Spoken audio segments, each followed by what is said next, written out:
Alles wat Jesus gedoen het, het God se woord vervul. Selfs nou. Terwyl die fariseërs met hom gespot het, terwyl daai mede-misdadigers aan die kruis gespot het, het hulle Joodse geskrifte aangehaal. Haal hulle Psalm 22 aan.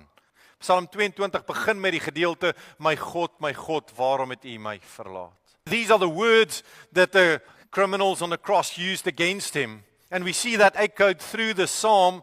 In verse 8 it says, he trusts the Lord, they say, let the Lord rescue him. Remember how the criminal on the cross say, if you are Lord, as you say you are, then get off. So wanneer Jesus hierdie woorde spreek, dan bevestig hy vir hulle, ek is die Messias. Ek haal die woord aan wat praat oor my wat hier sou hang. As jy Psalm 22 gaan bestudeer, en jy sien Jesus vervul hierdie gedeelte. Hierdie hele gedeelte is 'n pragtige profetiese psalm daar in vers 19.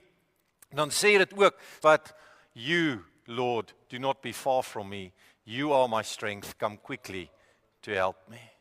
En daardie oomblik toe duisternis neersak, toe kom die sonde van alle mense van alle tye op Jesus Christus neer.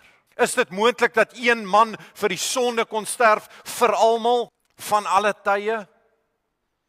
Nee, is belaglik. Tensy hy die seun van God was.